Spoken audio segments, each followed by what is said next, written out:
Гүлназ Касеева айым. Жерди айдабай туруп сепкен технология бар да.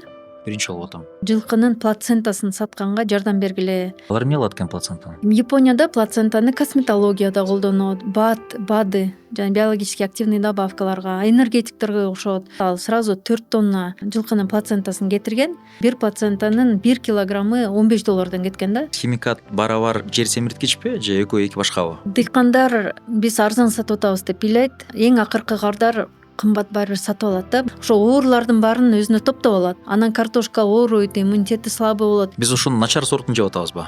Советский Союзда баягы химиялар көп жок кездерде керектүү витаминдерди биз ошо тамак аштан эле алчу элек. Бүгүнкү күндө биз тамак аштын үстүнөн витаминдерди ичип жүрөбүз да.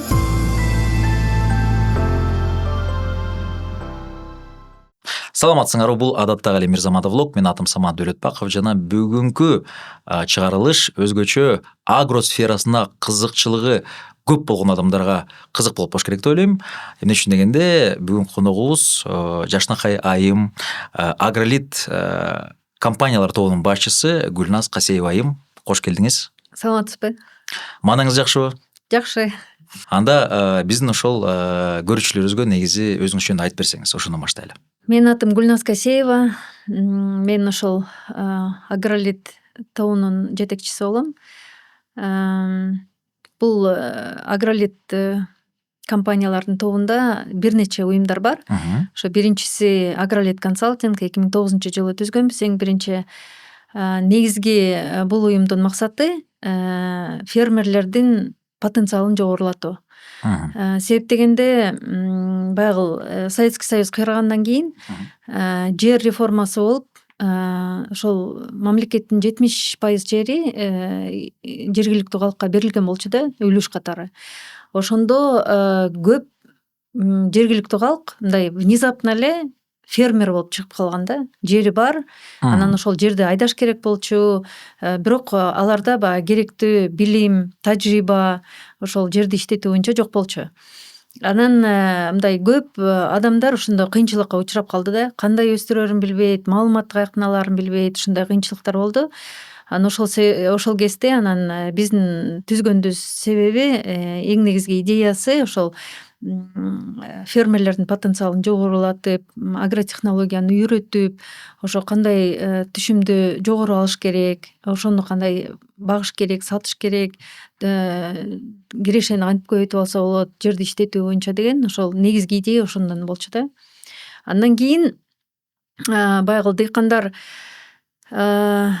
мына силер үйрөтүп атасыңар агротехнология деп, сапаттуу үйрөнүү керек деп атасыңар, мисалы каяктан алабыз дегенде, биз ошондо изденип Европадан сапаттуу картошканы үйрөнүп таап, 2014-жылы алып келип баштадык, ошол фермерлердин суроо талабы боюнча. Анан баягы биздин консалтингдин бул иши болбогондуктан биз 2014-жылы кооператив түзгөнбүз. Агролит плюс деген кооперативди түздүк. Бул кооператив ошол Германиядан, Голландиядан сапаттуу картошканы элита үрөнүн алып келип баштады. Кийинчерээк Казакстандан сапаттуу элита буудай, арпанын үрөнүн алып келип, 2020-жылдан баштап биздин кооператив ошо өзү өндүрүшкө дагы өттү. Өзү дагы жер алып, сапаттуу үрөндөрдү өстүрүп, фермерлерге камсыз кылып баштады. Андан кийин баягы дыйкандар именно сээр убагында акчалары жок болот да, анан карызга сурап баштады. Баягы үйрөндү, же болбосо удобрение ошо бизге карызга бергиле деп баштаганда, биз аларга берип, кайра ала албай, аркасынан кубалап, 2-3 жылдап. Анан бизге ушундай бир микрокредитный агентство керек. Себеп дегенде, кооперативдин оборотунан акча түшүп калып атат да, баягы өзү иштей албай калып атат. Элде баягы акчаны таратып, үйрөндү берип атасыздар, акча келбей атат. Акча келбей атат, анан өзү отуруп калып атат да. Анан ошол себептен 21-жылы биз микрокредитный агентство Агролит Финанс деп түзгөнбүз. Ушундайыбыз бар. 21-жылы түштүк жакта биз Базар Коргон Даназовый деген кооперативди түздүк. Ал дагы биздин ошол компаниялардын тобунун ичинде. Бул кооперативдин ичинде биз 400 фермердин башын бириктирип, ошол жерге киргизип, анан эл аралык уюмдардын жардамы менен ошол кооперативди керектүү техника менен камсыздап, ошондо бул кооператив только кайрак жерде иштейт. Кандай жерде? Кайрак жерде, Кайрак. суу жок жерде. А. Себеп дегенде ошондой жерлерде баягы бул аябай рискованный болгондуктан баягы жаан чачымдан зависит этет да, Ооба. түшүмдүүлүк. Эгер болсо түшүм болот, эгер жаан чачым аз болсо анда түшүм болбой калышы да мүмкүн, кургакчылык болсо. Анан биз ушундай нөлдүк ыкма деген бар, жерди айдабай туруп сепкен технология бар да. Бул Биринчи болуп атам. бул жакшы технология. Бүгүнкү күндө особенно могу климаттын өзгөрүшү менен бул аябай керектүү нерсе. Себеп дегенде баягы и так эле кайрак жерде кургап турган жерди айдаганда баягы ого төрүнөн кургатат топуракты биринчиден. Экинчиден болсо баягы үстүңкү плодородный слой деп коет, катмар. Үстүңкү катмарда өсөт да өсүмдүк. Ошону кайра баягы айдаганда ал коңтурулуп калып, баягы түшүмгө дагы аябай чоң таасир этет да. Ошол себептен биз ушундай атайын сепкичтерди алып келдик, түз сепкен. Бул жерди айдабай туруп ошол бойдон себет да. Анан ушул биздин кооператив ошондой Ошондо кечиресиз, кандай өрөөндөр себет? бул кайрак жерге в основном арпа, буудайлар кетет да. Анан биз ошондо бул кооперативди кандай кылдык? Бул кооператив комплекстүү түрдө кызмат кылат. 400 фермерге техника кызматын кылат. Анан ушул эле кооператив сапаттуу үрөөн даярдайт, удобрение, жер семирткичтерин алып келет дагы. Анан дыйкандарга ушундай баягы только сээп берет да, бүт баарын дапдаяр кылып, сапаттуу үрөөндү, жер семирткичин берип, техника менен сээп берет. А дыйкан ошонун акчасын, кызматын гана төлөп берет да. Баягы көп фермер болгондуктан биз үрөөнүн дагы арзан алганга аракет кылабыз. Жер семирткичин дагы баягы оптом алганда баягы кичине дыйкандарга арзаныраак түшөт да. Анан ошол себептен бул комплекстүү түрдө бул кооператив кызмат кылат.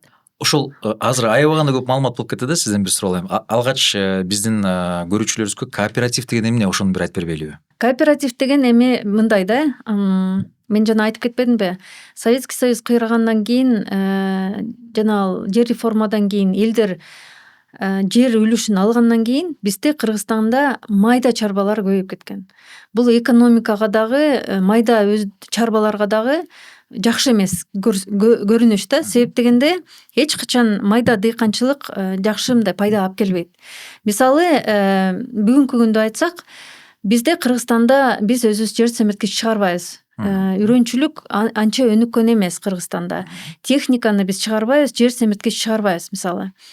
Анан ошол себептен биз анын баарын импорттоп сырттан алып келгенден кийин бул өтө кымбат баада келет да. Анан ошол кымбат баадагы келген каражаттарды биз кичинекей жерге сепкенде, ошонун баарын айдаганда биздин жана өздүк наркы, себестоимость бизде аябай чоң да. Анан ошол себептен дыйкандар жакшы сата албайт дагы, баасы дагы кымбат болуп калат. Ошондон бир кыйынчылыктар бар да. Ошол себептен качан бул чарба рентабельный болот да, качан бул пайдалуу болот? Эгер чоң мындай жерлерди айдап, ошол жерлерге баягы көп оптом жанагы керектүү каражаттарды алса, ошондо баягы өздүк нарк чыгымы дагы азыраак болот, түшүмү да көбүрөөк болот. Жанагындай жерди которуштуруп айдаганда технологияларды сактаса болот. Мисалы техника да алса болот. Себеп дегенде мисалы 1 гектарга трактор алган бул эч качан өзүн окупайт этпейт. Эч качан мисалы ошол акча финансылык жактан зыян алып келет да. Анан ошол себептен баягы элдин же бул чоң чарбага өтүш керек, башка элдерден арендага жер алып, же болбосо жер сатып алып, чоң чарбага айланса, ал мындай рентабелдүү чарба болот. Же болбосо эгер майда чарбалар баштарын бириктирсе, уюм болуп, кооперация болсо да. Мисалы айыл чарба жакшы пайда алып келиш үчүн же жердин көлөмү көбүрөөк болуш керек, же майда чарбалар, майда дыйкандар баштарын биригип мындай чоң иштерди кылыш керек да. Ошондо баягы техника кылып аткан кызматтар дагы ошол чоң жерге бир келет, бир жерден кызмат көрсөтүп кетет. Жер семирткичтерди алган дагы пайдалуу болот. Себеп дегенде ар кимиси өзү барып сатып албай, баары биригип туруп заказ кылса, ошол жер семирткич дүң баасы менен алат, анан иши ошол компания жеткизип да берет. Мисалы ошол жерге. Анан сапаттуу үрөн да ала алышат. Ошон үчүн бул кооперация аябай керек да. Бүгүнкү күндө бул уже базардын талабы. Биз жаш идеяларыбыз аябай көп болчу. Биз монтип оюн түрүндө окутсак болот дыйкандарды, монтип кызыктырсак болот деген көп идеялар бар болчу. Анан ошону ишке ашыралы деп 2009-жылы 8 консультант биз ошол кеңеш берүү кызматын уюм ачтык да, атайын Агролит деген уюм. Анан негизинен идея, инициатива меники болчу. Ошол 2008 дедиңизби? 2009-жылы ачтык. Ачып, анан негизги максатыбыз ошол жанагы өсүмдүктү интеграция жолу менен өстүрүү технологиясын дыйкандарга үйрөтүү деп айтканбыз да. Аны жана мен айткандай, ошол дыйкандарды топтоп, ошондой сезонный курстарды жүргүзүп баштадык. Андан кийин эле 2010-жылы баягы биз 2 жыл иштегенден кийин биз бир нерсени түшүндүк да. Баягы агротехнологияны дыйкандарга үйрөтүү менен биз түшүмдүүлүктү жогорулатканга жардам берет экенбиз.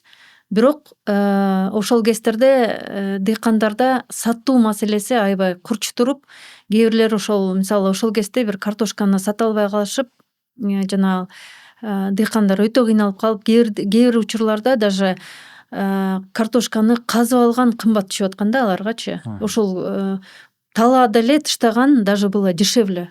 Ушунчалык мындай ситуация болгон да. Себеп дегенде картошканын баасы түшүп кетип, даже 50 тыйын 1 сомго чейин түшүп калып, картошканы казасын, жеткиресиң, логистикасы акча бар. Анан ошону казып алыш даже кымбат болуп калган да. Ошо талаага тыштап, анан уйлар жеп, уйлардын ичи жарылып, ушундай бир страшный ситуациялар болгон да. Анан ошол кезде биз түшүндүк, биз деген агротехнологияны дыйкандарга үйрөтүү менен алардын кирешесин көбөйтүүгө жардам бере албайт экенбиз, эгер алар сата албаса деп.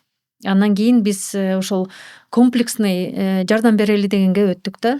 Бирок бул жерде менде бир суроо пайда болуп калды да. Эгерде ушунчалык, менде эсимде бар, ошол өзгөчө картошка деп атпайсыңар, ошо 50 тыйын 1 сом болгончу. Ал убакта мен да кичинекей болчумун. Демек ошол убакта рынок толуп калган кез экен да. Демек спрос болгон эмес да, талап болгон эмес. Ошон үчүн демек дыйкандар ошол убакта именно ошол продукцияны көбүрөөк өндүргөн болуп калып атат да, туурабы? Эми ситуация мындай. Мен мунун түбүн ошол жана майда дыйканчылыктан көрөм да. Негизи бүгүнкү күндө деле бизде любой ошо айыл чарба продукциясын сатуу оорго түшөт да. Себеп дегенде ошол эле ситуация алма боюнча, алманы деле сата албайбыз, бүгүнкү күндө картошканы деле сата албайбыз. Анан баягы дыйкандардын баары эле анан эч ким клиент жок, сата албай атабыз деген маселелерди коет. Бирок негизи клиенттер бар, келишет.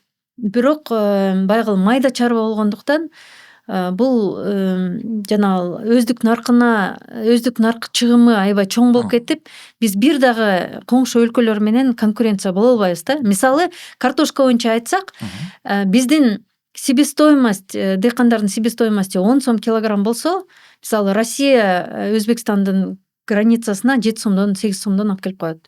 Мисалычы. Себеп дегенде, мисалы Россияда чарбалары чоң, алар 500 гектар, 600 гектар менен иштейт. Алардын өздөрү жер семирткичтерди чыгарат, мисалы техникалары бар. Алардын себестоимости азыраак, ошон үчүн алар кенен 8 сомдон сата алат мисалы. Биздики жанагындай майда чарбалар болгондуктан биздин себестоимость дагы жогору. Анан бир мисалы клиентке бир түрдөгү, бир типтеги товар керек да. Мисалы, алар эч качан 100 тонна үчүн келбейт. Мисалы, сырттан келген клиент 1000 тонна сурап келет, 2000 тонна, 3000 тонна сурап келет. Анан ошол 3000 тоннаны чогултуш мындай оорго түшөт да. Мисалы, мындан бир 3-4 жыл мурун бизге Турциядан бизнесмендер келди. Анан бизге келип айтышты да, биз угуп келдик, силер айыл чарба тармагында иштейт экенсиңер, бизге 4000 тонна картошка керек деди. Анан макул деп бизде группа бар, WhatsApp группалар бар, дыйкандар бар. Биз ошол жерге жаздык. Клиент кардар келди, 4000 тонна картошка керек экен деп. Анан башталды. Бирөө айтат, менде 10 тонна бар. Сорттолгон, баасы 17 сом дейт. Бирөөсү айтат, менде 20 тонна бар, сорттолбогон, өзүңөр алып сорттоп алгыла дейт. Бирөөнүкү сары картошка бирөөнүкү, ак Ооба. картошка бирөөнүкү, чоң картошка бирөөнүкү кичинекей, бирөөнүкү сапаттуу, бирөөнүкү сапатсыз. Мисалычы анын 4 тонна чогултуш үчүн бизде 4000 анда тонна. 4000 тонна чогултуш үчүн Бери жагы эле биз 500дөн 1000ге жакын дыйкан керек экен, бизге көп дыйкан керек болчу, мисалы биринчиден. Экинчиден биз ошону алып келип алып туруп сорттошубуз керек. Ооба. Ал дагы акча. Андан кийин кардар келгенде бир баа менен келет да. Мисалы алар айтат, биз 17 сомдон алабыз дейт. А биз эгер ар кимден 17 сом, 23 сомдон, 20 сомдон алып келип туруп еще аны сорттосок, биздин баабыз жөн эле 25ке чыгып кетет, мисалычы. Ооба. Ал кардарга кызыктуу эмес. Ооба. Ошондой ситуациялар болот да. Ошондой эле мисалы алма боюнча, например, түштүктө алма боюнча иштеп атабыз. Мисалы Россиянын бир эле магазини, ошо жерде иштеген бир магазин 600 тонна алма сурап атат да. Мгм. Эми 600 тонна алманы чогултуп берели десек, ошондой. Бирөөнүкү превосходный, бирөөнүкү гала, бирөөнүкү мындай, бирөөнүкү кызыл, бирөөнүкү кичинекей, бирөөнүкү чоң, бирөөнүкү 10 тонна, 5 тонна, 3 тонна. Ушундай эле маселе да. Анын баарын чогултуп сорттош үчүн бул бир топ убакытты дагы, бир топ каражатты да талап кылат да. Ошон үчүн жанагы майда дыйканчылык бүгүнкү күндө эч кимге пайда алып келбей атат да. Ошон үчүн баягы кооперативдер керек, кооперация керек. Ошон үчүн бүгүнкү күндө айыл чарба министрлигинин да стратегиясы кооперация болуп атат. Бул баягы элдин башын бириктирип, чоң чарбага айлантыш керек болуп атат да. Демек ошо сиздин сөзүңүзгө байкап отурсам, демек биздин ошол айыл чарба, ошол агро сферасында экспорт бар экен да, э? Экспорттоп баштадыкпы? Экспорт бар. Айтып берсеңиз, ушуну кененирээк кайсыл продукцияны экспорттоп атабыз, кандай көлөмдөрдү, кайсыл өлкөлөргө? Мисалы биздин Кыргызстандагы любой эле айыл чарба продукциясы аябай даамдуу. Биздин сапаттуу, э? сапаттуу, даамдуу. Себеп дегенде биздин суубуз таза, климатыбыз аябай жакшы, баягы көп химикат жок. Эми баягы, конечно, химикаттарды колдонушат, бирок баягы чет өлкөлүктөрдөй анча көп көлөмдө эмес да. Биздин баягы дыйкандардын чөнтөгү баары бир анчалык чоң эмес, аябай көп көлөмдө колдонгонгочу. Ошол себептен биздики баягы экологиялык жактан баары бир продукциябыз тазараак да. Химикат дегениңиз, химикат барабар жер семирткичпи же экөө эки башкабы? Жок, химикат дегенде биз негизинен жанагы курт кумурскалар, анан илдеттерге каршы атайын химикаттар болот. Мисалы мындай да, өсүмдүктөрдө деле адам сыяктуу оорулары болот. Бул жанагы козу карын грибковый деп коебуз, бактериальный, анан вирусный оорулар болот. Адамдарда деле ошол бар да. Анан вирусныйга мисалы препараттар жок. Аны только талаадан жулуп салып эле жок кылыш керек, башкаларды жуктурбастан. А грибковый менен бактериальныйга препараттар бар. Биздикинде эле антибиотик сыяктуу эле ошондой эле препараттар бар, бирок химиялык препараттар. Аны дагы алар колдонуш керек. Бирок агротехнологияда эмне үчүн биз окутабыз деп атпайбызбы? Негизинен топуракты таза кармап, таза үрөөн колдонсо, ал өсүмдүктүн иммунитети күчтүү болот. Ал оорубайт. Бирок эгер топуракты жакшы карабай, жанагындай которуштуруп айдабай, анан начар үрөөн алып келип туруп дыйкан отургузуп койсо, ал сөзсүз иммунитети слабый болот дагы, өсүмдүк ооруйт. Илдеттери көп болот, зыянкечтери көп болот да. Ошондо анда дагы байкап туруш керек да. Мисалы өсүмдүк өзү ошондон айыгып кетеби жокпу карап туруш керек. Эгер айыкпай күчөп бараткан болсо, анда жанагындай антибиотик сыяктуу эле химикаттарды колдонуу керек болот да. Анан ошол себептен мындай да. Мисалы биздики продукциябыз аябай даамдуу. Мисалы экспортко черешня аябай кетет бизден, Кыргызстандан. Жана кокон гилас деп айтып атпайбызбы? Эң высший сорту, мисалы биздики Кыргызстанда бүгүнкү күнү черешня жеп атканыбыз бул биринчи сорт эмес, эң жогорку сорт эмес да. Эң жогорку сорт экспортко чыгат. Россияга кетет негизинен, Казакстанга кетет. Экспортко алмалар чыгат, биздин пияздар чыгат, көп эле продукция экспортко чыгат да. Биз ошонун начар сортун жеп атабызбы? Начар сорт эмес. Возможно, баягы эң жогорку сорт кымбатыраак түшөт да. Ал аябай чоң болот, кымбат болот.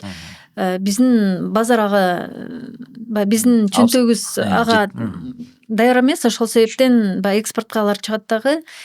Биз мындай андан кийинки сортун жейбиз да. Бирок ошол деле бүгүнкү күндө бизде мындай аябай жакшынакай, аябай сонун продукция да ал деле. Мисалы жаңгак менен иштедик. Жаңгактын деле эң жогорку сорту экспортко кетет. Мисалы мен азыр биздин супермаркетте карасам, мисалы мен көргөн жаңгактар бизде Кыргызстанда андай жок. Эң жакшынакай мисалы Жалал Абаддагы 1600 метр бийиктикте өскөн апапакай болгон жаңгактар экспортко чыгат мисалы. Бирок мен ошону Кыргызстандын ичинен сатылганын көргөн жокмун. Ошондо баасынан чоң айырма барбы ошончолук? Негизинен андай деле чоң эмес. Бирок баягы биздики бир нече ортомчудан өткөндөн кийин баасы жогорулап кетет да. Анан ошон үчүн ага көп деле даяр эмес биздики. Бизде мындай туугандар, эгерде билбесеңиздер, мисалы өндүрүшчү же дыйкан өзүнүн продукциясын берет, ортомчу бир аз өзүнүн комиссиясын кошот, 25-30% деп коелу, 30%га чейин. Андан кийин эгерде ошол ортомчу маркетке бере турган болсо, ал маркет дагы өзүнүн комиссиясын ошол проценттин үстүнө кошот, 25-30% кылып туруп, аягында ошону биз ошол 1 сом болсо аягында 2 сом кылып биз сатып алабыз да. Ошол өтө кыскача айтканда. Демек, ушинтип ортодогулар бир толо жеп коет, Негизи баа өсөт.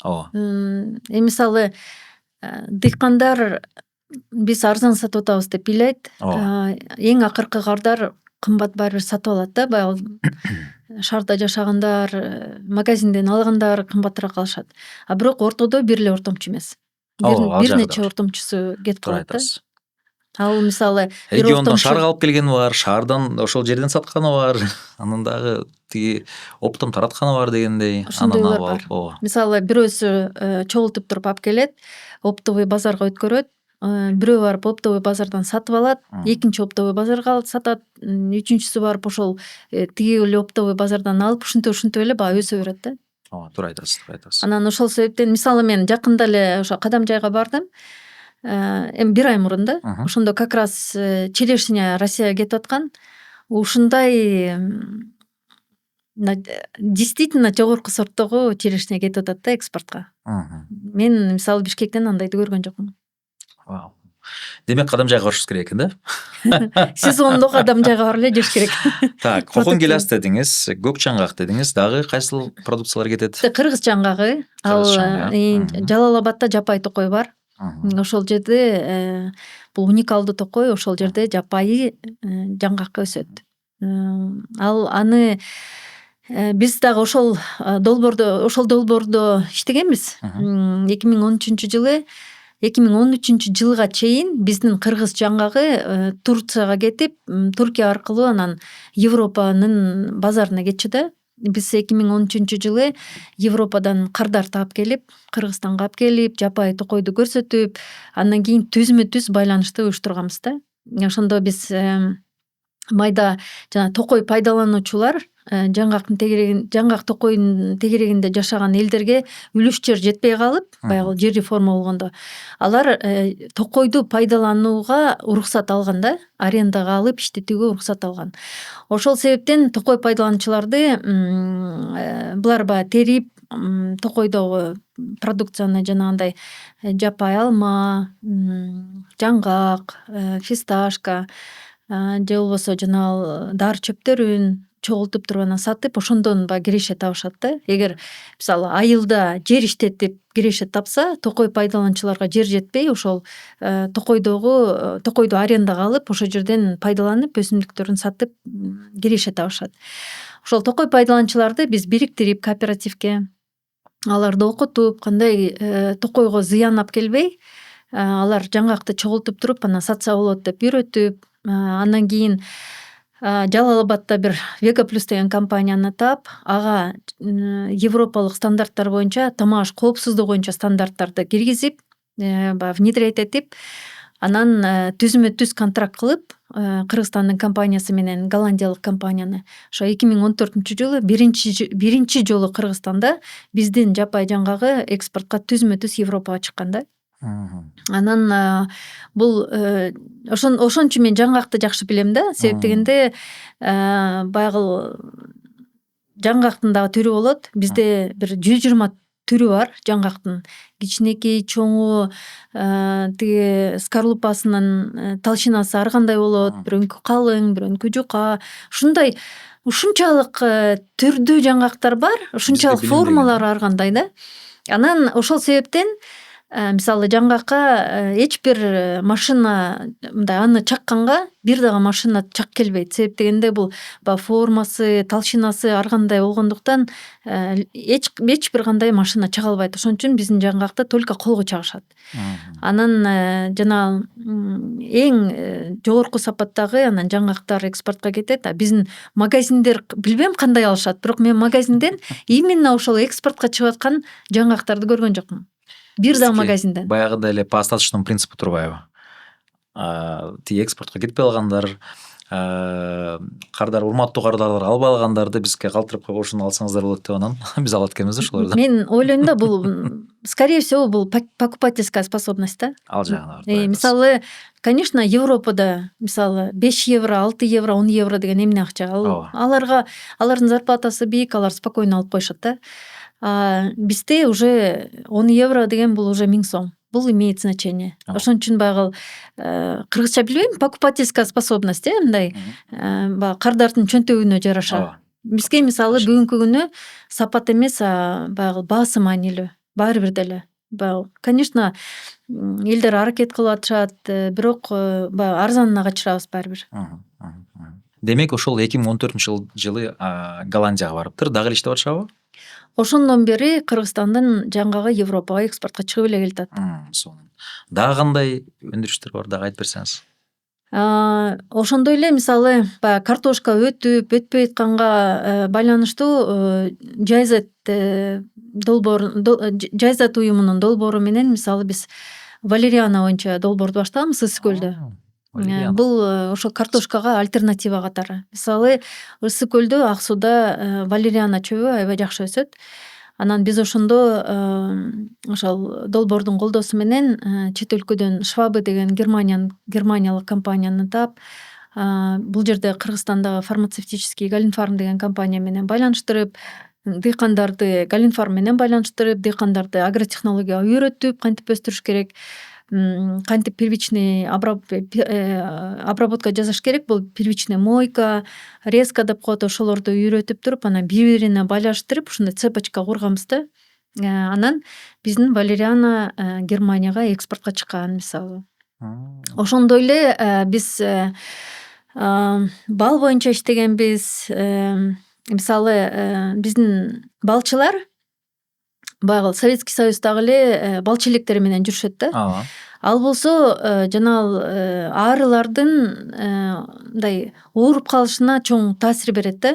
Себеп дегенде баягы ал жерде гигиена жакшы сакталбай калган, микробдор чогулган, ушундай болот да. Анан биз ошол бир долбоордун алкагында балчыларды агротехнологияга үйрөтүп, мисалы кандай ошо арчылыкты кандай жүргүзүш керек деп, чет өлкөдөн Германиядан пчеломатка алып келип, пчеломаткадан бул жерден атайын буферный зона деп коет, ошол 20 километр радиуста башка балчы электер турбаш керек. Ошол жерге анан пчеломатканы алып келип, аны көбөйтүп, себеп дегенде пчеломаткадан дагы урожайна зависит этет да, канча арылар бал чогулта алат.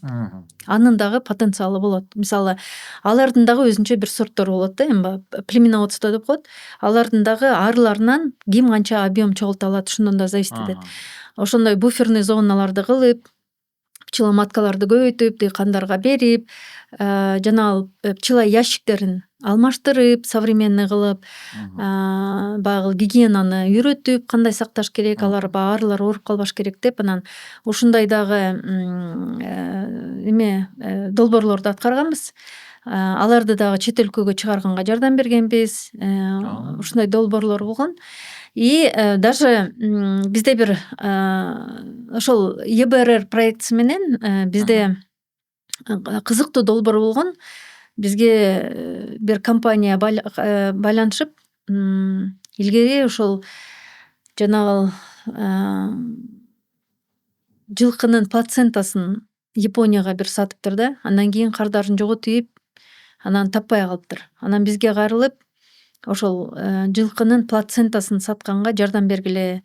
Мага ошондой стратегия керек дегендиктен биз Японияга чыгып, Японияда именно биз чыккан компаниялар англисче сүйлөп экен. Биз ошол БГУдан японча сүйлөгөн бир кызды таап келип чалып ошо Японияга компанияларга ушинтип отуруп анан биз баягы анализ дегенде ал кардардын жоготуп ийген бир себеби баягы сапаты жакшы болбой калыптыр да, ошол жылкынын плацентасын. Аны баягы жууп туруп сразу заморозка кылат да. Анан ошол кезде бир кандайдыр бир нарушение болуп, ошол жакшы болбой калыптыр. Анан ошол биз дыйкандарды окутуп, кантип ошол плацентаны алып, мисалы Кыргызстанда бүгүнкү күнү кандай кылышат? Баягы плацента жылкы туугандан кийин аны ыргытып ишет, же болбосо көмүп салат. Алар эмне кылат экен плацентаны? Японияда плацентаны косметологияда колдонот, БАДы, жана биологически активный добавкаларга, энергетиктерге окшот. Көп нерсеге колдонсо болот экен да. Ошол себептен Японияда ошондой спрос бар экен. Анан биз ушинтип отуруп ар кайсы компаниялар менен сүйлөшүп атып, карды артап, анан ошол компания менен байланыштырып, ошол жылы ал сразу 4 тонна жылкынын плацентасын кетирген. Ошол кезде бир плацентанын 1 килограммы $15 кеткен да. То есть буга чейин мисалы жөн эле ыргытып ийип аткан плацента бул акча дагы болуп калып атат да. Ошондо бир плацента 2-3 килограмм болсо, уже бир плацента мисалы 30-45. Бир плацента 2-3 килограмм бекен, Ошондой болгон да. Ошондой дагы бизде долбоорлор ар болгон. бир жылкы сойгондо 30-тан 45-50. Сойгондо эмес, жылкы тууганда. Тууганда кечиресиздер. Жылкы тууганда ошол плацентасы түшүнөсүңөр да. Плацентасы түшөт. Түшкөндө ошол 2-3 килограмм, то есть $30-40-50 чейин ыргытат экенбиз. Аны болсо эгерде Японияга сатып ийсек, туура алып туруп, туура баягы сактасак, өзүнүн мисалы бүгүнкү күндө деле азыр көп магазинде караганда, мисалы кремдер бар, ошол жылкынын плацентасы менен деп жазылып турат мисалы. Ушундай көп косметологияда колдонот да. Ушундай бизде көп долбоорлор болгон. Баягы кызыктуу, ар кандай. Просто мындан биздин баягы компаниялардан дагы кеде кетип калат да. Мисалы биз кардарды азыр эми кичине жакшы болуп калды. Азыр баягы элдер бизнес жасаганды үйрөнүштү. Эми буга чейин баягы Советский Союз развал болуп, ар ким айыл чарбага тажрыйбасыз аралашып, тажрыйбасы жок, билими жок болуп кыйналып аткан кезде баягы эптеп эле бир нерсени сатып ийин деп эле бир жылдык мына кыска ой менен жүрүштү да. Бир жылын сатып ийишет, арасына бир нерсени кошуп ийишет. Мисалы илгери канча биздин дыйкандар жана топ коет, картошканын мисалы мешоктордун ортосунан начарларын салып ийип, же таштарды салып ийип, ушундайлар болгон. Жана алмаларга деле ортолоруна сыртынан карасаң аябай жакшынакай, бирок түбүнө мындай начарларын салып, илгери ошондой болчу да. Бирок баягы кыска ойлук кылып эле эптеп эле ошондо сатып ийин деген болчу да. Кийинки жылы ошол кардар кайрама, кереги бар, ушуну кармап калайын деген илгери жок болчу. Бирок бүгүнкү күндө уже мен азыр көрүп атам, уже четкий разделение болду да. Азыр агробизнесмендер пайда болду, уже түшүнөт. Алар инвестиция кылганга даяр, акчаларын салат, керектүү жер семирткичтерин колдонот, сапаттуу үрөндөрдү сатып келет, кардар менен жакшы иштейт, ушундайлар пайда болду. Анан башка да бир бөлүгү бар. Биз аны самозанятый фермер деп коебуз. Алар жери бар, ошону эптеп эле иштеткенге аракет кылып жүрөт да. Баягы колунан келген үрөнүн колдонот, үйдөгүсүн колдонот, же ашып калганын колдонот, агротехнологияны сактабайт, андай да бар. Бирок алар жылдан жылга азайып бартат. Себеп дегенде азыр элдер уже бизнести түшүндү. Мисалы ошончо убара болуп 6 ай талаада жүрүп, анан убытокко түшүп калган, бул уже мындай обидно болуп атат да. Ошол себептен уже баягы бизде ошо дыйкандар бар. Мен 1 сом салсам, үстүнө 1 сом минимум түшүш керек деген уже дыйкандар пайда болду бүгүнкү күндө. Баягы инвестиция кылган 1 сомдун үстүнө дагы 1 сом түшүш керек деп инвестиция кылып ошо талаада чуркап жүргөндөр бар. Ушунчалык көп кызыктуу нерселер айтып берип атасыздар. Азыр сиз айтып атсаңыз да ойлоп атпаймынбы, эгерде ошол жылкынын плацентасын колдоно турган жерлер болсо, уйдун каягында болсо болот, койдун каягында. Эмне үчүн дегенде койдун чегилери деле кетет, ошону аябай айтам. жакшы. Биз баягы көп өзгөчө мисалы кыргыздарго биз жей беребиз. Анан мисалы бизде ошол жерде Кыргызстаныбызда түрк туугандар көп. Мисалы алар жебейт, ыргытат. Мен көп көргөм да ошолорду. Анан мындай карап көрсөң көп акчалар тияка бияка кеткен болот да. Негизи органикада мунун баары. Алар дагы биздин жаныбарларыбыз дагы аябай мындай жакшы шарттарда чоңойгон да. Кызык. Вот сиз азыр айтып берип аткан нерселердин баардыгы ошондо эгерде бизди бир дыйкандар көрүп атса, бир башка бир региондордо деп коелу, сиз биздин областтын баарында барсызбы? Биз Кыргызстан боюнча иштейбиз. Барсыз, Ошондо мисалы бир дыйкан сиз жөнүндө билбесе же укпаса же тааныбаса кандай кылып байланышат, кантип сизге мүчө болот, ошону бир айтып берип койсоңуз. Бизде кооперативдер бар. Кооперативтерге мүчө болуп кирсе болот, заявка берип. Же болбосо Агролит консалтинг бизде телефондору байланыш телефондору бар, бизде адресибиз бар, Инстаграмда, Фейсбукта барбыз, мисалы веб-сайтыбыз бар. Гуглдан деле Агролит деп киргизсе биздин данныйлар чыгат, ошо кайрылса болот. Биз өзүбүздүн кеңештерибизди бере алабыз, айтып беребиз кандай иштеш керек деп. Сонун агролидер деген сөздүн агролид деп жазсаңыздар Googleга, ошол жерде ошо даректердин баары чыгат экен, телефондор чыгат экен. Ошол жерде консалтинг болсо, демек сиз бир белгилүү бир гонорарга бүт консультациясын бересиздер, туурабы? Дыйканга баарын айтып бересиздер. Ооба, биз агротехнология боюнча бизге кайрылышат, айтып беребиз. Ошондой эле мисалы бизде бизнес план жазып бергенге кайрылышат. Мисалы инвестиция алганга, же болбосо мисалы кредит керек болгондо, же фонд развитияларга бизнес план жазыш керек болгондо ошо бизге кайрылышат, биз жазып беребиз. Түшүндүм. Демек бир дыйкан же ошол дыйканчылыкты баштайм деген бирөө жери бар деп коелу, пландары бар. Ошол эмки жылы ошол менен алектенет элем, бирок билбейм каяка эмнени себишим керек, каяктан алам ал үрөндөрдү, туурабы? Кайсы технологиялар менен, каяка сатам, кийин сбыт кандай болот? Ошонун баарын сиздер под ключ даярдап берет экенсиздер, туурабы? Туура. Биз эмне үчүн биздин Агролит компаниялардын тобубуз? Себеп дегенде биз мындай ойлонгонбуз да, мисалы дыйканга жыл сайын баары бир үрөн керек болот. Жыл сайын жер семирткич керек болот. Аларга жыл сайын техника кызматы керек. Жыл сайын акча керек. Жыл сайын мисалы агрономдун рекомендациясы керек болот да. Ошол себептен биз ушул компаниялардын тобу менен, мисалы дыйкандарга акча керек болсо биздин микрокредиттик агентство аркылуу колдонсо болот. Агрономия боюнча кеңештери керек болсо биздин Агролит консалтинг аркылуу агрономдордон кеңештерин алса болот. Эгер сапаттуу үрөн же жер семирткич керек болсо биздин Агролит плюс кооперативи аркылуу алса болот. Мисалы ушундай нерселер менен биз баягы комплекстүү кызматтарды дыйкандарга көрсөтөбүз. Мисалы биз жылына 6000 фермер менен иш алып барабыз. Анан бизде мындай жок да, мисалы микрокредиттик агентство башка любой дыйканга кредит берип кетпейт, же болбосо агроном любой фермерлерге берип кетпейт. Биз мисалы бир фермер менен иштесек, ошого баягы баардык тарабынан жардам бергенге, себеп дегенде бизге результат керек. Жогоруда айтып өткөндөй эле сиздин ошо Агролит компанияңызда бир бөлүгү ошол чоң бөлүгү деп коеюнчу, үрөндөрдү өзүңөр чыгарат экенсиңер, өстүрөт экенсиңер, 2020 жылдан бери биз үрөндөрдү өзүбүз чыгарып баштадык. Бизде эми мындай случай болду да, эмне себептен биз үрөнчүлүккө өтүп кеттик. Биз 2014 жылдан бери мисалы картошка үрөнүн алып келип атабыз да.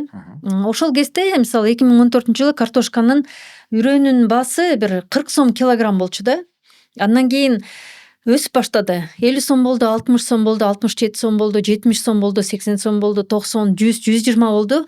Мисалы быйыл 160 сомго чыкты. Ошол элита үрөнүн 1 килограмм баасы. Ошондон канча килограмм картошка чыгат? Мисалы 1 гектарга мисалы 3,5 4 тонна картошка керек. Бул аябай чоң суммадагы акча дыйканга да.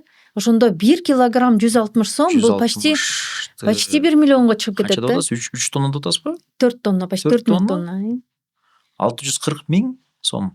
Только үрөнгө эле кетет. Только үрөнгө кетет, мисалы. 1 гектарга. 1 гектарга кетет. Бул дыйканга мындай чоң суммага туруп атат да, биринчиден. Экинчиден бул баягы эле себестоимостька влиять этет да. Анан ошол себептен биз изденип баштадык. Биз кандай кылсак дыйканга мындай үйрөндү арзаныраак кылып бере алабыз. Кайсыл убакта себептегенде акыркы жылдары могул Россия украинский событияга байланыштуу, пандемияга байланыштуу үйрөндүн баасы өзү дагы жогорулады, логистика дагы жогорулап кетти да. Ошон үчүн 160 сом килограммга чыгып кетти. Биз ошону ойлонуп, мен 23-жылы ошол Германия, Голландиялык компанияларга жолугуп, аналарга айттым, силердин үйрөнүңөр уже бизге недоступный болуп баратат. Биздин дыйкандар андай бааны көтөрө албайт. Биздики майда чарба. Ошондуктан ошол маселени кантип чечсек болот деп. Бул маселе жалгыз эле Кыргызстанга тиешелүү эмес, бул еще Казакстан, Өзбекстан, Тажикстанга да тиешелүү. Ошол эле кымбатпа, ошол эле логистика. Анан айттык, биздин Кыргызстандын климаты аябай жакшы. Биз ошол элита үйрөнүн Кыргызстанда өстүрсөк эмне болот? Десек, биринчи көп компаниялар айтышты, жок, бул биздин дыйкандардын бизнеси.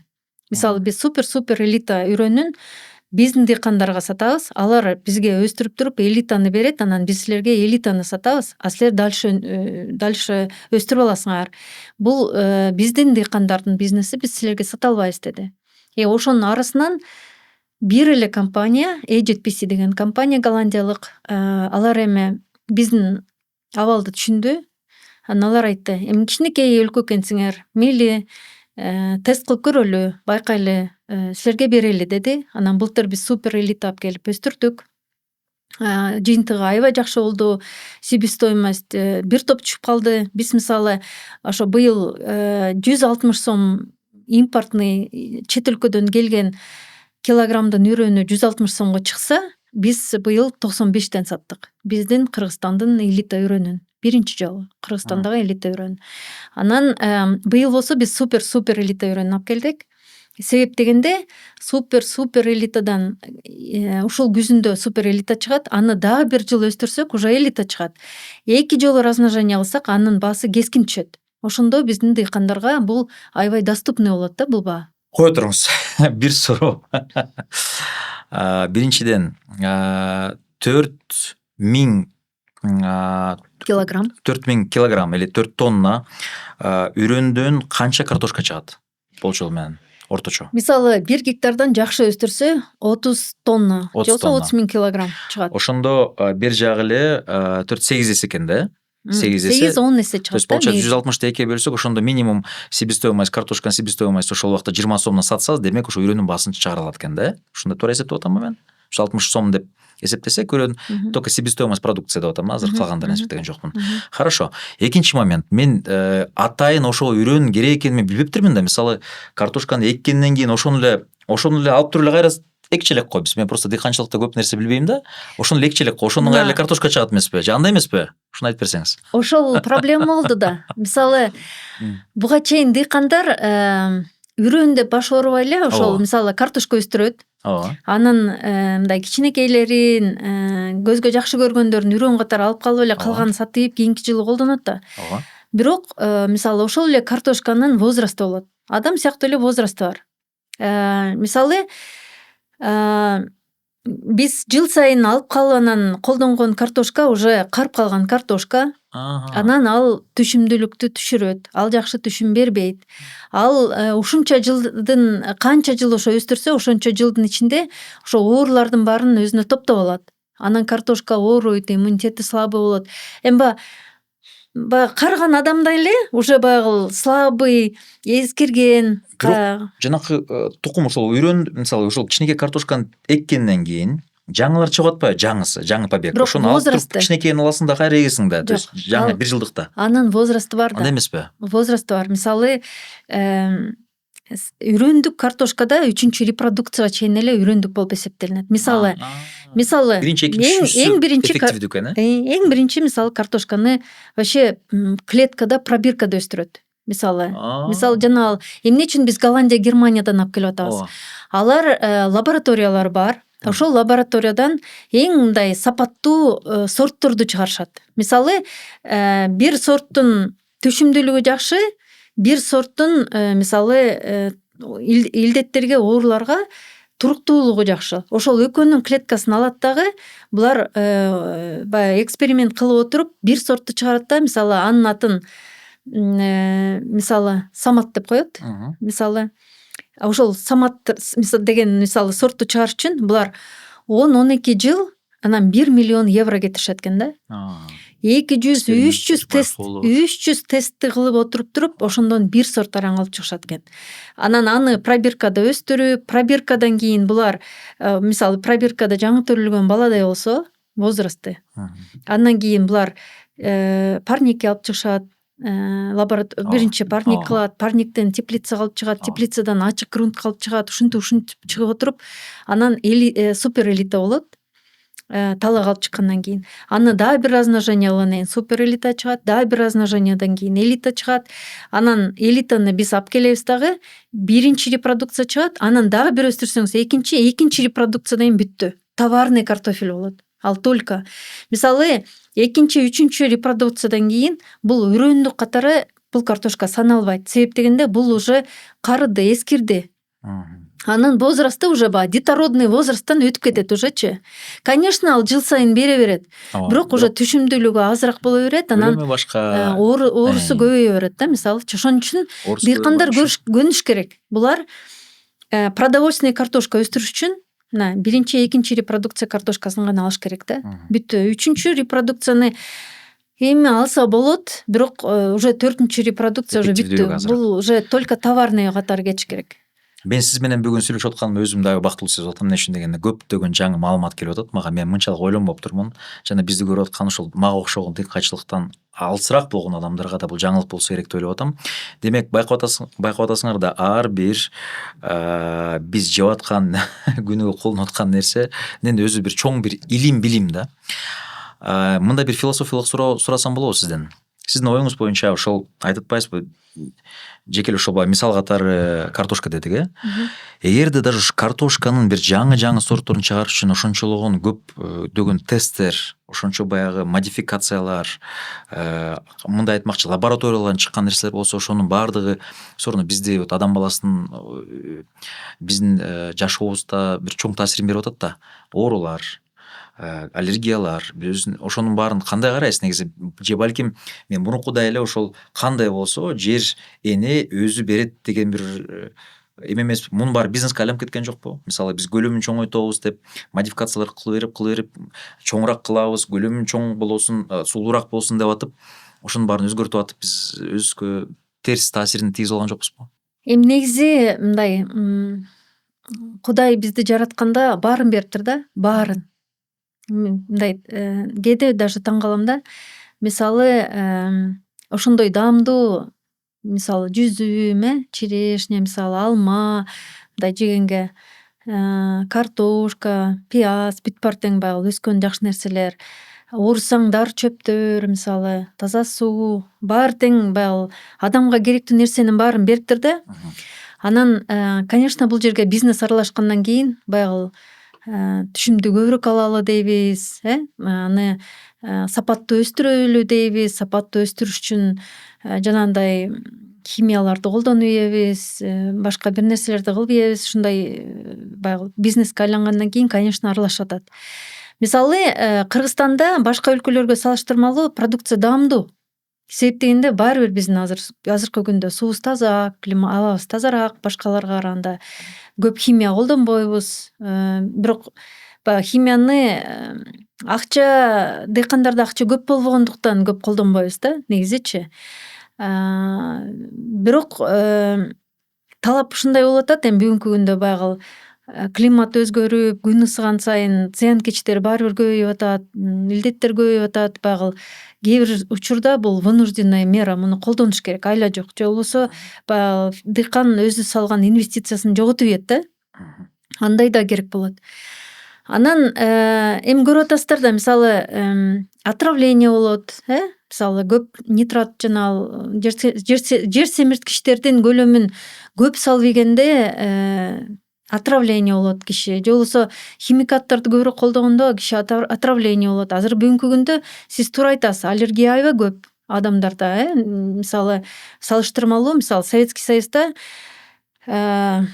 баягы химиялар көп жок кездерде мисалы керектүү витаминдерди биз ошо тамак аштан эле алчу элек. Бүгүнкү күндө биз тамак аштын үстүнөн витаминдерди ичип жүрөбүз да. Себеп дегенде бүгүнкү күндөгү продукцияда витаминдер жетишсиз. андай нерселер, көрүнүштөр бар. Анан сиз айтып аткан генно модифицированный продукттардагы организмдер келет. Андай деле бар. Бирок Кыргызстанда эме биздин бактыбызга андай ГМОлор көп жок. Андайлар жок да. Баягы көбүнчөсү биздики салыштырмалуу башка өлкөлөргө батышка караганда бизде азыраак. Мисалы сиз деле өзүңүз барып жүрбөйсүзбү? Чет өлкөдө даамы башкача. Ооба. Даамы супсак. Ыраазы болбойсуң, эт жесең ыраазы болбойсуң, эт жегенде болбойсуң. Эти деле, алмасы деле, башкасы деле жегенде бирдей эле даамда. Аябай супсак болот. Ага караганда биздики мисалы малинадай даамы бар, алманын алмадай даамы бар. Биздики эми баары бир салыштырмалуу жагдай жакшыраак эле. Бирок биз ошону бузбашыбыз керек. Мындай суроо. Анан генно модифицированный продукция негизинен аябай көп суроо талап болгон продукцияда гана болот. Себеп дегенде генно модифицированный продукциядагы чоң инвестицияны талап кылат, аны чыгарыш үчүн. Мисалы мен Америкага барганда картошканын генно модифицированныйын көргөм да. Мисалы ал кандай кылган? Колорадский жук Америкада чоң көйгөй экен да, көйгөй жаратат экен. Ошондо колорадский жуктун клеткасын ДНКсын алган, картошканын ДНКсын алган, анан ошондон картошка чыгарган. Ошондо мындай экспериментальный кылып өстүрүптүр. Бир талаада ошол ГМО турат, бир талаада обычный турат. Ошол обычный картошканы колорадский жуктар аябай жеп салыптыр. Эчтекеси жок, жалаң эле мындай сөөктөрү калыптыр. Жанындагы картошка гүлдөп сонун болуп турат да. Себеп дегенде колорадский жук аны колорадский жук катары воспринимать этет. Картошка дагы өзүн колорадский жук сезет да, мындай. Ошон үчүн баягы колорадский жукту жебейт да. Каннибализм болуп турбайбы? Каннибализм болбош үчүн жебейт, тийбейт. Ошон үчүн бирок ошондой эксперименттер аягы эмне менен бүтөөрүн билбейм. Себеп дегенде мисалы көп мен байкашымча бизде Кыргызстанда жок оорулар чет өлкөдө бар көбүрөөк. Анан мен ойлойм, может ошондой дагы себептен да. Мондай бир суроо. Сиз өзүңүз маркеттерге барасызбы? Барам. Продукт, азык түлүк сатып аласызбы? Сатып алам. Гүлназ айым кайсыл азык түлүктү сөзсүз сатып алат жана кайсыл продуктты азык түлүктү сөзсүз сатып албайт эч качан? Ошону айтып бересизби? Кызык болуп атат. Мен эми айыл чарбада иштеп жүргөндүктөн мен эми билем да, мисалы например, мен май албайм, май сатып албайм. Суу майын сатып албайм. Кайсыны колдоносуз? Мисалы мен сафлор майын колдоном. Ошону билгем мен. Ошол мисалы Кыргызстанда ошо сафлор өстүргөндөр прямой отжим менен, холодный отжим менен ошо сафлор майын алат. Ошону колдоном, же болбосо пахта майын. Пахта майын Жалал-Абадтан алдырам, же болбосо оливковый майды алам, ушуну. Бирок жана подсолнечный суу майын албаганга аракет кылам дүкөндөн. Гүлназ айым, жантан бери аябагандай пайдалуу маалыматтар берип жатасыздар. Ошол сиздердин компаниябыздарда үрүндүн түрлөрүн айтып бересиздерби? Анан дыйкандарга мисалы кандай сунуш берет элеңиздер? Кийинки 3 жылдабы же 5 жылдабы кайсыл агропродукцияга көбүрөөк мындай басым жасашса жакшыраак болоттур, ошону бир оюңузду берип койсоңуз. Биздин кооператив бүгүнкү күндө картошканын 4 сортун өстүрүп атат. Ошондо Кудай буйрса, мына быйыл күзүндө дагы Кыргызстандын картошканын элита өрөөнү чыгат. Буга чейин жок беле? Буга чейин импортталган, сырттан келген элита өрөөнү болчу. Эми быйыл уже былтырдан бери Кыргызстанда чыгарып баштадык. 4 сортун чыгарып атабыз. Бул Коломбо, Камелия, Сильвана, Челленджер деген сорттор. Анан мисалы Коломбону айта кетсек, бул Россияда номер 1 картошка. Биринчи орунда турат. Аябай мындай суроо талапка аябай чоң ээдеги картошка да. Коломбо бул Шри-Ланканын немеси да, негизи. Шри-Ланкадагы тиги баш шаардын аты да Коломбо деп коет. Ошол жерден келген бир сорт. Бул Голландиядан келген сорт. Голландиялык сорт. Бирок бул эрте бышчы сорт, ранний сорт деп коебуз. Мунун потенциалы урожайды 60 тоннага чейин алса болот. Бүгүнкү күндө мисалы Кыргызстандын орто эсептеги түшүмдүүлүк картошка боюнча 17 тонна. бирок бул картошканын потенциалы 1 гектардан 60 тонна алса болот. То есть 4 эсе алса болот экен да, Агротехнологияны сактаса, жанагындай керектүү өлчөмдөгү жер семирткичин берип, жакшы жана жер которуштуруп айдап жакшы жерге өстүрсө, жакшы карап койсо, бул жөн эле ошол биздин шартта мисалы 40-50 тонна жөн эле берет. Мисалы бизде былтыр эксперимент кылганда 1 гектардан 53 тоннага чейин алдык. Дагы бир суроо, бул Кыргызстандын кайсы регионуна көбүрөөк ошол картошка жакшыраак өсөт жана азыраак, жаманыраак өсөт? Үрөндүк картошка мисалы тоолуу райондордо өстүргөн жакшы. Мисалы бул Ат башы, Сусамыр, Чоң Алай деген жерлерде Чоң Кемин. Чоң Кемин көп боло бербейт. Негизи климаттык шарты боюнча жакшы, бирок Чоң Кеминге карантинный оору кирип кеткен болчу, золотистый нематода деген. Эми ал жерде үрөнчүлүккө болбойт, бирок товардык картошканы өстүрсө болот. Ал жерде. Анан негизи картошканы Кыргызстандын бүт 7 областында тең өстүрсө болот. Бирок баягы көбүнчө Кыргызстанда картошка Ысык көл областында өстүрүлөт. Товарный дагы, семенной дагы. Бирок бир мунун башка жагы бар. Бул жерде эми Ысык көл районунда картошка боюнча оору топтолуп калды да, аябай көп. Мисалы фитофтороз, ризоктония деген оорулар аябай күчөп кеткен. Мындай бир суроо, демек сиздин компанияңыздын негизинде, Агролит компаниялары негизинде сиздер ошол бул жердеги мисалы картошка чыгаруучу дыйкандардын баарын чогултуп, мисалы аларга WhatsApp группалар болобу же форумдар болобу же сайттар аркылуу туугандар, мынакей 3 жылда мисалы 3 сортубуз бар, же ушул 3 сортко өтөлү, баарыбыз мындай көбүрөөк көлөм чыгаранга аракет кылалы деп ошо акырын багыт берсеңиздер болот экен да. Демек ошону бир биз ошонун үстүнөн акыркы бир 6-7 жылдан бери иштеп келатабыз. Не только картошка боюнча, алма боюнча, черешня боюнча баардык тармактарда ошол бир 2-3 сортко эле келтирели. Бир агротехнология менен өстүрсүн, бир чоң көлөм чыксын. Ошондо сатканга аларга да жеңил болот, экспортерлорго дагы, переработчиктерге да сатканга оңой болот.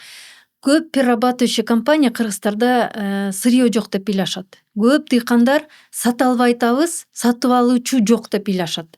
Мисалы Кыргызстанда бүгүнкү күнү эмне себептен? Себеп дегенде дыйкандарда сорттору көп, сапаттары разный, керектүү продукцияны чыгарып бере албайт. Ошон үчүн алар ар кимиси баягы кичинекей эле базарда сатып отурушат да. Ал эми переработчиктерге көп көлөмдө бирдей түрдөгү, бирдей сапаттагы продукция керек болот. Ошон үчүн ала албайт.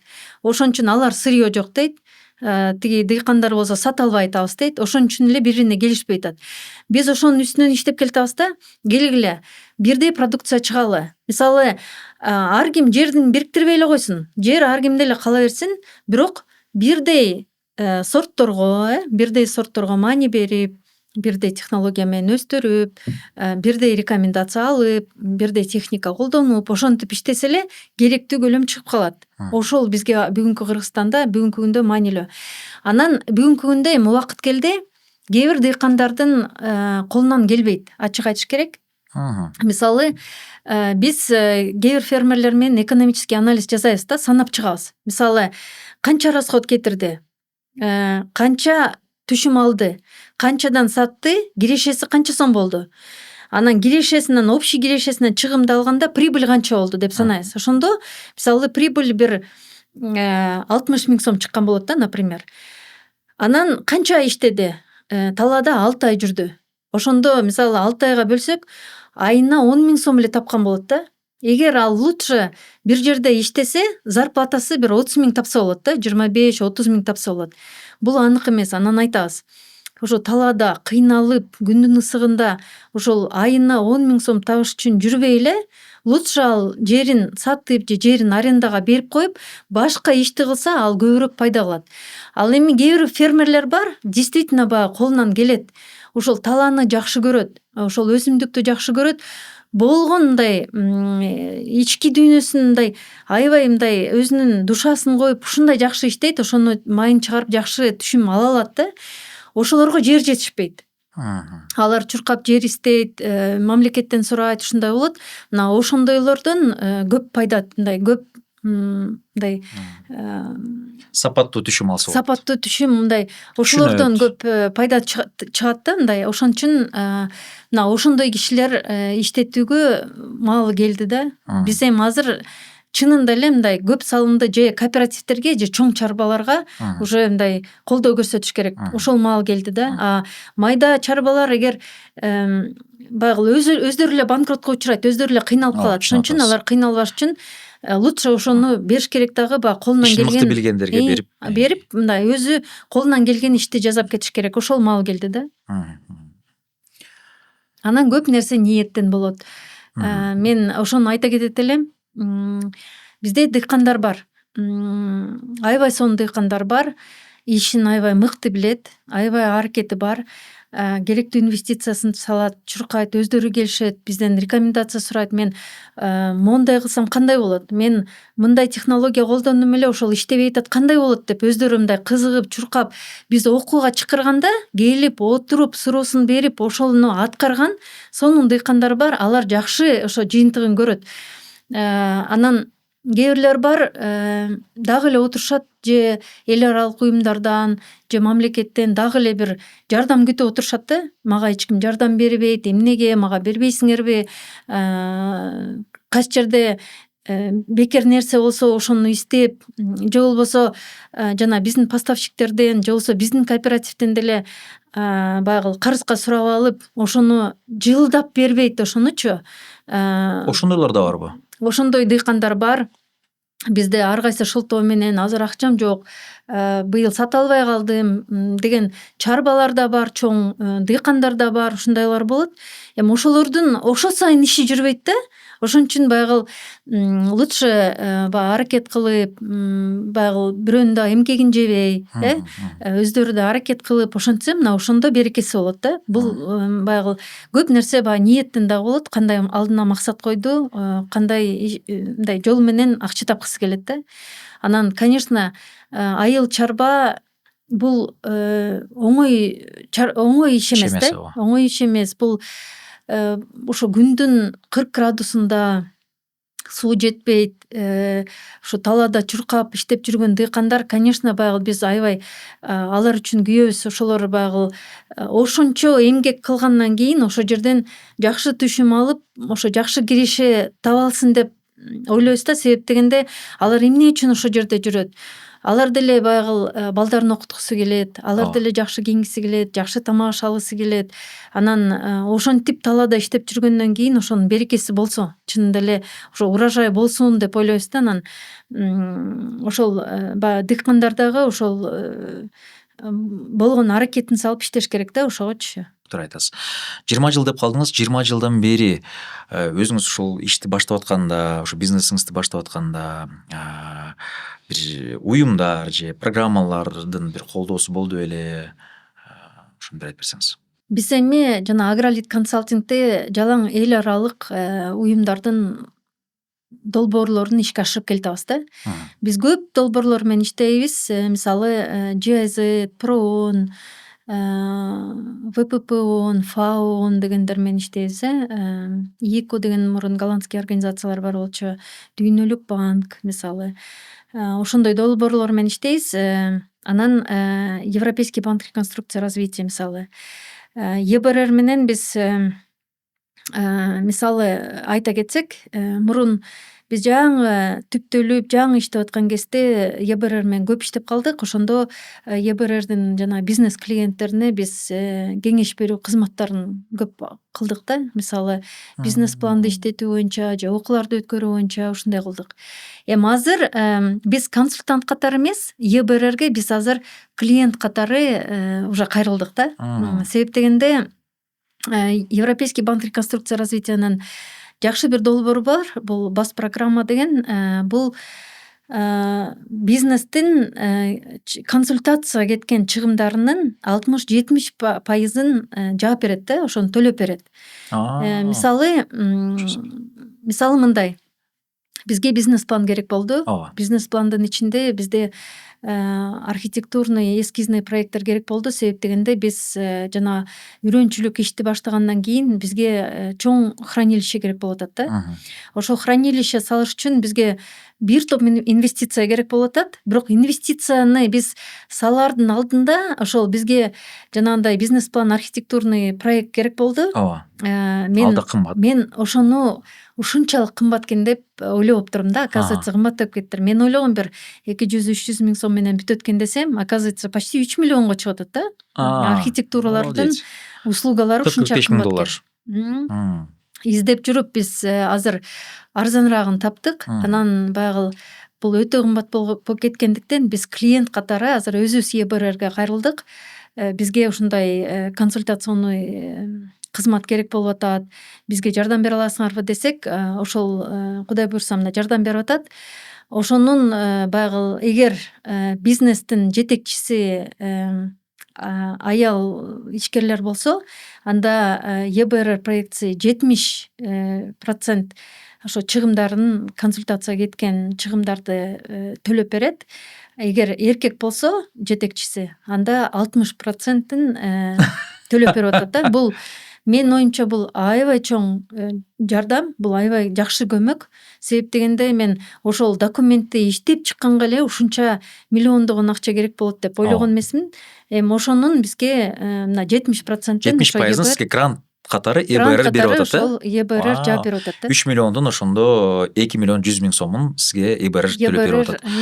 Бирок эгерде сиз айым болуп эркек болгонуңузда ошондо 1 миллион 800 миң сом бермек экен, арзаныраак. Ал мындай. Эмнеге мындай дисбаланс болуп атат? Эми бул мындай да, аялдар ишкерлерди колдоо максатында мотивация кылганга, себеп дегенде баягы аялдар буга чейин эми кыргыздын менталитети боюнча баягы үйдө отуруш керек болуп келген да.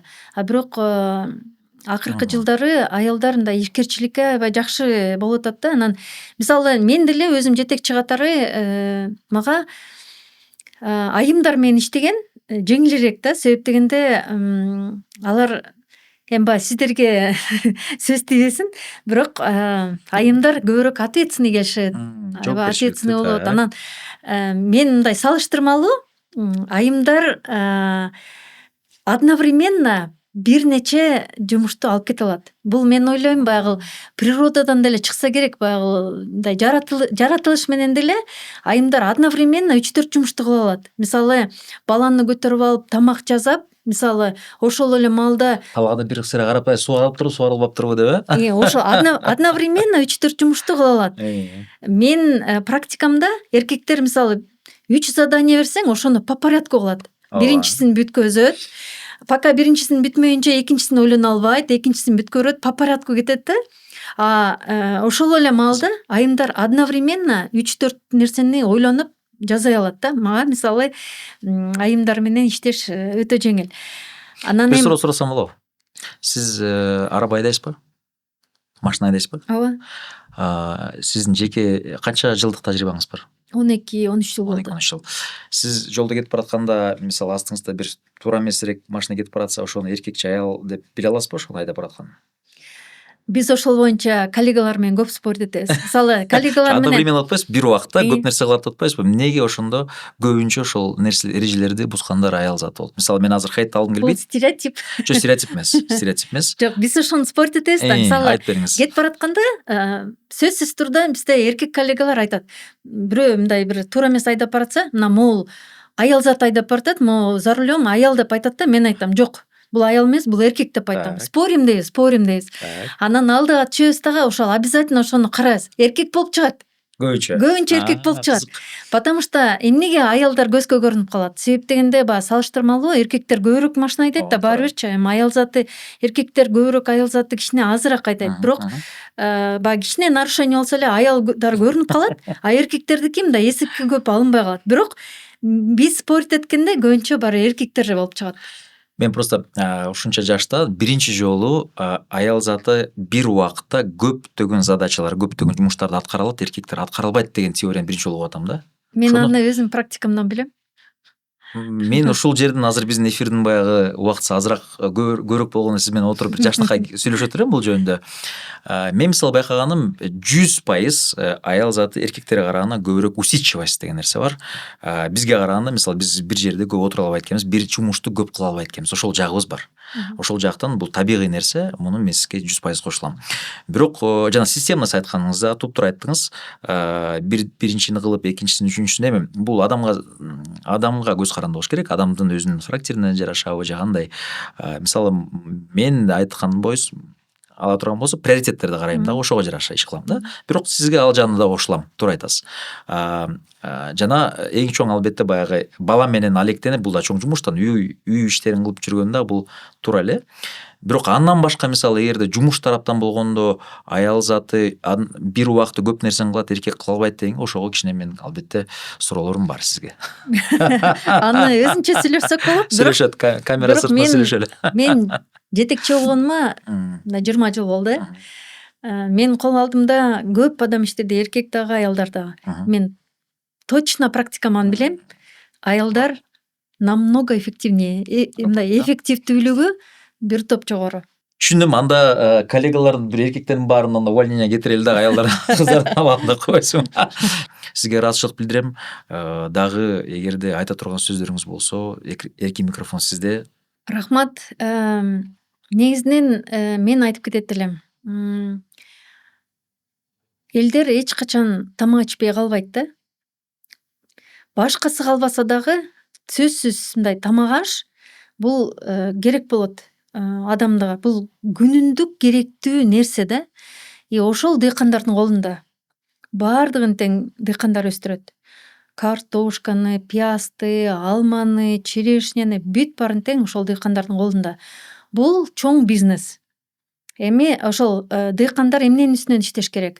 Бул финансылык сабаттуулук аябай керек. Ошону үйрөнүш керек. Мисалы санаганды жөн эле 10 мешок картошка отургузуп 10 мешок картошка алуу эмес, 10 мешок картошка алып 100 мешок картошка алуу, мындай эсептеп, анан ошого жараша эмне керек экенин билип, анан технологиялар аябай өсүүдө. Биз артта калып атабыз да. Баягы эле мен атам ушундай өстүргөн деген эмес, жаңы технологияларды карап, ошого умтулуп, изденип, анан жаңы технологияларды колдонуп, көбүрөөк түшүм алып, сапаттуу продукция өстүрүп, анан мен аябай мындай кайтар дүйнө бумерангка ишенем да. Мисалы, эптеп эле сатыш эмес, ошону аябай жакшы ниет менен өстүргөн дыйкандын продукциясы ошол ыраазы болгон клиенттен ушундай жакшы энергетика түшөт дагы, ошого ушундай чоң берекесин берет. Ошон үчүн баягы дыйкандар эптеп эле өстүрүп, эптеп эле сатуу эмес, болгон мындай жакшы ниетин коюп, жакшы мындай бир ойлору менен ошонун мен өстүргөн продукция ошо пайдасын берсин, ошол киши ошону алып ден соолугу жакшы болсун деген бир жакшы ой менен сатса, ошого чоң мындай береке болот деп ойлойм да. Ошондой баягы бирөөнүн эмгегин жебей, жакшы ой менен, жакшы технологиялар менен өстүргөн продукция эч качан жерде калбайт деп ойлойм.